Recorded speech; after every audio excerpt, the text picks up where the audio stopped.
Here's a nice little stonefly pattern.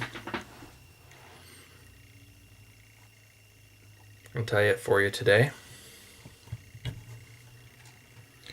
I'm going to put a size 16. This is actually a 2XL, double XL length, size 16 nymph hook, so I can get a little more body length on it. First thing I'm going to do is start the thread up the eye there and come down halfway. Stop, trim away. I'm going to get just a little touch of this Zap-A-Gap brush on. Super glue. And just touch the shank with it, the thread wraps. Okay, next 0.05 lead-free round wire. Start back there and start making thread wraps, touching. As soon as you get right up close to the eye but not right at the eye, I'm going to press against it with my fingernail and wiggle it away, just like so. Stand this one straight up and pop it off with my fingernail. Okay, I'm going to go ahead and secure this in. These are just medium tightness wraps in the beginning, and then I can crank down on there. If you go super tight through round lead in the beginning, it can kind of go between them and spread it out. So give it a little break like that. A little ramp behind it. Okay, there we go. Now that won't go anywhere. Okay, I'm going to come back a ways down the hook shank and add just a little pinch of dubbing. And for this fly, I'm going to use life cycle dubbing, and this is the peacock color. Alright, just going to grab a little wisp of dubbing and create just a little tiny ball at the back that will help keep the tails flared.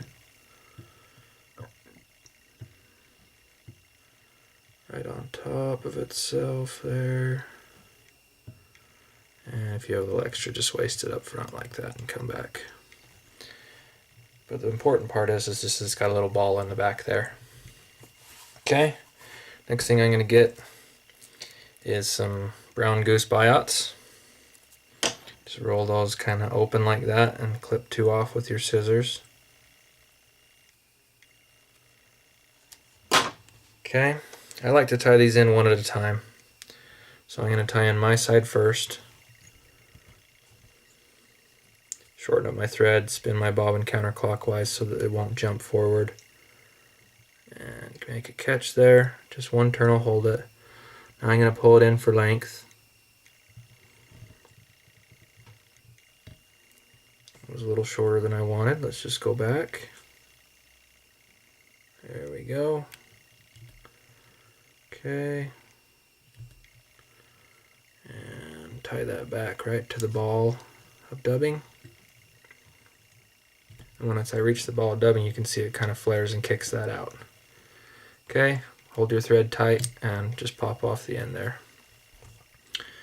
Alright, next I'm going to rotate my vise and do the opposite side of the hook shank here.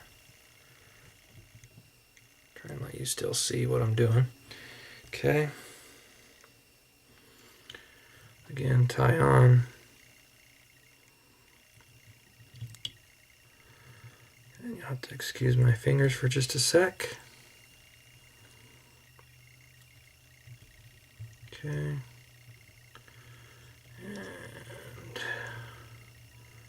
secure that back. And come up to the little back of the lead thorax again, just to help the taper. And break that off. There we go. Two nicely flared tails. Okay. Come back a few turns about there, between the point and the barb of the hook, I guess. Here comes some more dubbing. Actually, getting ahead of myself here. Let's get some root beer sparkle braid and rib this one. Okay, so there we go. Tie that in. Side of the hook shank. Back down towards the tails. And just make sure you're securely tied in. So you see I've still got a nice streamlined body, underbody. Okay. Grab us a pinch of dubbing here, and I'm just going to grab little pinches at a time, like this, and put those on. You want a fairly fine dubbing here, at least I do. It's easier to dub on, it's easier to build up a nice slim little body. Okay, so just give me a minute here to work up a little dubbing rope. And you'll use quite a bit for this body. Not thick, just length. See that? Okay, tighten that in nice and tight. Come back and start to build up a body.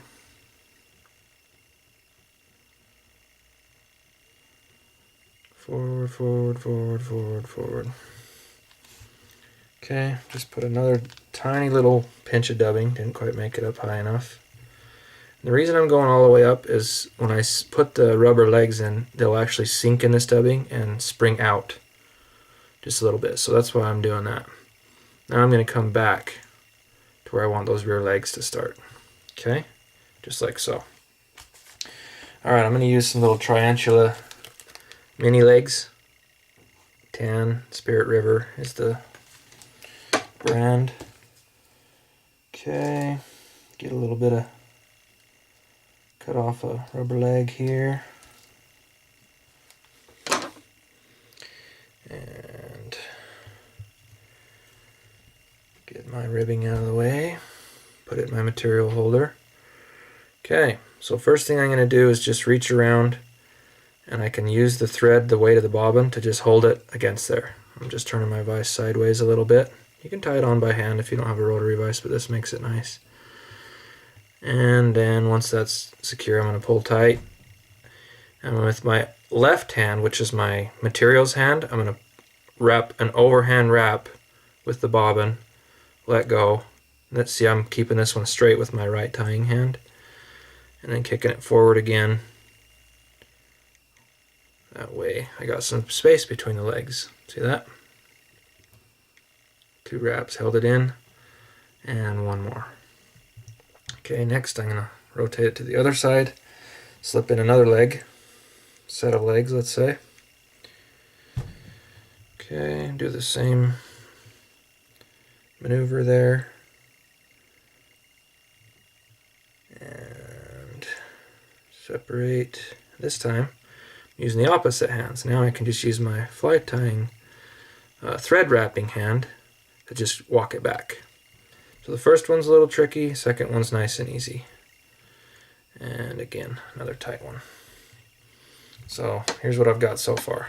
Okay, and I'm going to trim just a little bit of length off these legs just to make it more maneuverable.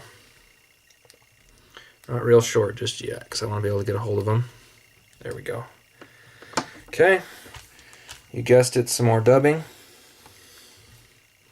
Build up the thorax, cover up the legs, finish the shape of the fly here.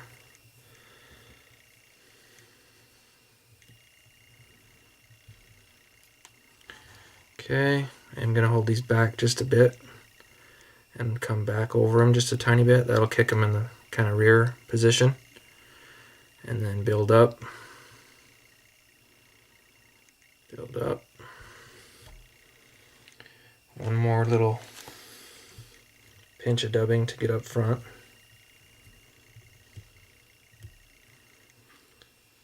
Okay. There we go. And don't get quite to the eye again, just yet.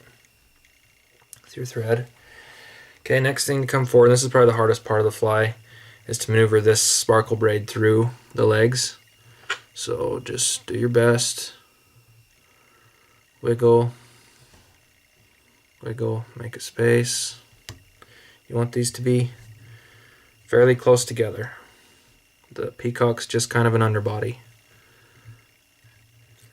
Okay, now I'm going to come in front of the legs there, holding them in position. One more on the thorax, just behind the front legs. Now I'm going to come up front with it and tie off. Okay. Move the legs, tie off again. Move the legs, tie off again. And one more time. Okay. Now we can risk trimming off the sparkle braid. Use my fingers, try to preen back any of the little fibers that are going in front of the eye there. I'm going to come right down to the eye and work my thread and walk it back up on top, making a head. If there's a little bit sticking out, that's no big deal. Just makes it look buggier. Okay, got a small little head built up there. Comes the whip finish. That's not what I wanted. Here we go again. There we go. Give her a good 4 turns or so. Can trim that away.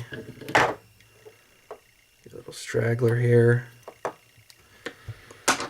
Okay. So we're almost there. Here's what I'm left with. Nice little tapered stonefly body. Now I've just got to trim up the front legs to length. Back legs to length.